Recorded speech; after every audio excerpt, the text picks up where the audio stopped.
भाई कृपानी साहब जिंदाबाद जिंदाबाद जिंदाबाद भाई कृपानी साहब जिंदाबाद जिंदाबाद जिंदाबाद कृपानी साहब जिंदाबाद जिंदाबाद जिंदाबाद।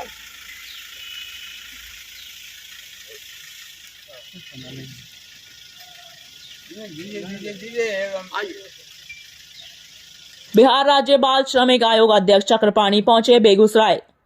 बिहार राज्य बाल श्रमिक आयोग के अध्यक्ष चक्रपाणी हिमांशु आज बेगूसराय पहुंचे, जहां उन्होंने बेगूसराय सर्किट हाउस में संवाददाताओं को संबोधित किया। अपने संबोधन में उन्होंने मीडिया से मुखातिब होते हुए कहा कि बाल एवं किशोर श्रम अधिनियम 1986 एवं अधिनियम 2016 में उद्यतन संशोधन के आधार पर 14 वर्ष के बच्चे से किसी भी प्रतिष्ठान में काम लेने से रोक है। उन्होंने कहा कि बाल श्रम कराना संज्ञेय अपराध है।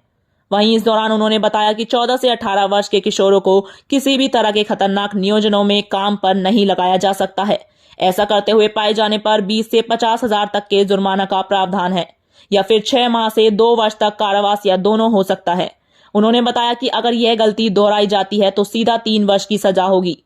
आयोग के अध्यक्ष ने यह भी बताया कि अगर पुनर्वास इस बच्चे को फिर से काम पर लगाया जाता है तो उनके माँ पिता पर 10,000 का जुर्माना लगाया जाएगा। उन्होंने बताया कि सभी जिलों में श्रम अधीक्षक के नेतृत्व में धावा दल कार्यरत है। इसके साथ ही विमुक्त हुए बच्चे को आर्थिक सहायता के रूप में 3,000 रुपया दिया जाएगा। बेगूसराय से दिनेश चौधरी की रिपोर्ट। श्रम अधिकारियों के साथ, श्रम परिवर्तन पदाधिकारियों के साथ, स्वास्थ्य विभाग के साथ, शिक्षा विभाग के साथ, कुछ एनजीओ के साथ आज हम लोगों की बैठक में मुख्य उद्देश्य था बाल श्रम को मुक्त किया जाए। बाल श्रम करना संज्ञेय अपराध है, कानूनन अपराध है। 6 से 14 वर्ष से कोई भी बाल श्रम कराता है तो उन पर कानूनन कार्रवाई किया जाएगा, FIR दर्ज होगा, 25,000 की फाइन होगी। 14 से 18 साल के बच्चे जो कठोर काम करते हैं उन पर भी कार्रवाई किया जाएगा। इसलिए हम लोग ईंट भट्टा, रेस्टोरेंट, प्रतिष्ठान, दुकान, नेता, डॉक्टर, इंजीनियर के यहाँ जो भी बाल श्रम करवाते हैं, कितना भी शक्तिशाली व्यक्ति क्यों नहीं हो, अगर उस पर वो काम करवाते हैं तो उन पर कानूनन कार्रवाई किया जाएगा। हाल ही में इस तरह की तस्वीर तेघरा क्षेत्र से सामने आई थी, जिसको लेकर लगातार हम लोगों ने कवरेज भी दिखाया था, बावजूद उसके कार्रवाई नहीं हुई है।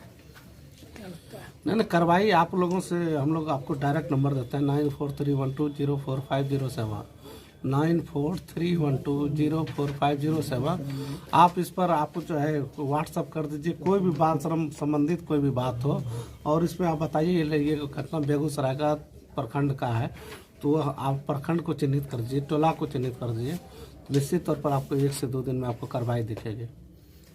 इधर जदयू काफी हमलावर है आरजेडी पर, रामचरितमानस को लेकर क्या हम लोग आयोग है, रामचरितमानस और जदयू है, सब कुछ है, सब लोग का अपना अपना हम लोग आयोग है, आयोग से हम लोग काम करने आए हैं।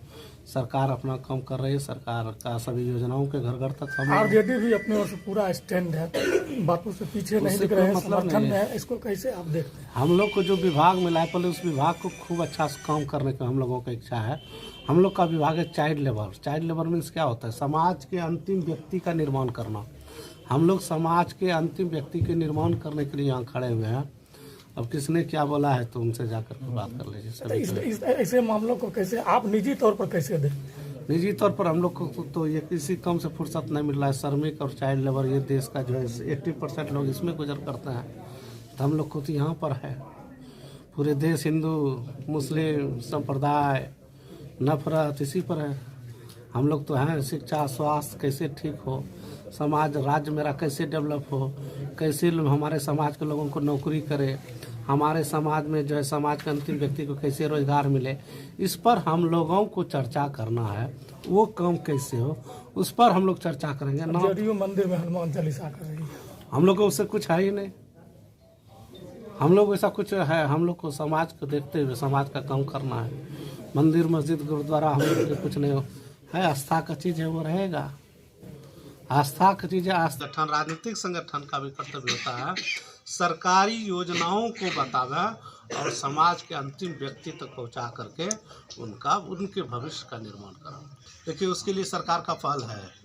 जिनके माँ पिताजी मान ली कोरोना काल में किसी एक का डेथ हो गया, या कोई एक हाथ से विकलांग कोई ऐसे हैं, या तो दोनों अपंग हैं, ये बच्चे हैं, इसका कुछ नोट पर सवाल है। लेकिन वैसे के लिए मेरा बाल श्रम ये कहती है उसको इंदिरा आवास देना हम लोग का बाल श्रम का पहला कर्तव्य होता है, जो कि लिख से हट करके कोई वीडियो साइड देगा। दूसरा ये है उसका राशन कार्ड भी तुरंत बनेगा। तीसरा ये होता है कि समाज के दायित्व है। अर्थ तो डायरेक्ट सरकार की उसकी उतनी व्यवस्था है ही नहीं। उसका जब हम लोग कथा जो हम लोग के एक्ट में हो तो उसके माध्यम से उसको कुछ पैसा मिलेगा।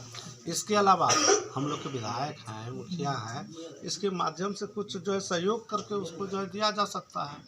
और बाकी अगर रजिस्ट्रेशन हो जाता है तो 60 वर्ष के बाद 1000 रुपये पेंशन भी मिलता है मेरे श्रमिकों को। डेथ होने के बाद शायद जो है उनके परिजनों को मिलता है 4 लाख रुपया मिलता है। कितने बच्चे स्टेशन पर पानी बेच के अपना जीवन यापन कर रहे हैं जिसका कोई नहीं है, गार्जियन माता पिता नहीं है। देखिए इस चीज़ को हम मानते हैं कि बेचते हैं, लेकिन है क्या ना, अगर हम गरीब हैं ट्रेन डकैती थोड़ी कर सकते हैं। शिक्षा मौलिक अधिकार है, उसके अंतर्गत उसको विद्यालय जाना जरूरी है। गरीबी अभिशाप है, गरीबी अभिशाप नहीं वरदान भी होता है। वो केवल सोचना चाहिए कि अगर वो खाने के लिए अगर वहाँ जाते हैं तो उसके लिए आंगनबाड़ी केंद्र में भोजन फ्री है, 1 से 8 तक का विद्यालय में भोजन फ्री है। केवल उसको हौसला अफजाई करने का ज़रूरत है। दशरथ मुनि की तरह पहाड़ तोड़ करके भी रास्ता बनाया जा सकता है। क्या उससे भी गरीबी का कोई पैमाना हो सकता है क्या? डॉक्टर भीमराव अम्बेडकर साहब के इतिहास को भी बताना चाहिए, उनसे भी ज़्यादा गरीबी हो सकता है क्या? उधम सिंह अंग्रेज डायर से बदला लेने के लिए 7 समुंदर पार जाकर के इंग्लैंड में जाकर के बदला लेता है। अम्बेडकर सर सब लोग नहीं हो सकते, उधम नहीं ये बताने के पीछे सर वो जरूरी नहीं है कि हर अभी आपको बता देते हैं। रिक्शा वाला का बेटा, ठेला वाला का बेटा IAS बन रहा है। ये माँ बेच रही है, माँ जो माथे पर चूड़ी लिया हुआ, बेटा कहता है चूड़ी ले लो, उसका बेटा IAS बना है सर। लेबर का बच्चा जो है IAS बन रहा है। कौन बन रहा है? आप उसके इतिहास को बताने की जरूरत है। गरीबी को इतिहास, गरीबी की अच्छा दिशा की ओर बताना चाहिए हम लोगों को। हम लोग को सर वो 3 अधिकारी का जो नाम बता रहे थे कि मिनिमम वो होना चाहिए, सार्वजनिक होना चाहिए। वो कौन अधिकारी है? जिला श्रम पदाधिकारी ऋतुराज जी है यहाँ पर बैठे, श्रम परिवर्तन पदाधिकारी और थाना अध्यक्ष RPF/GRP है।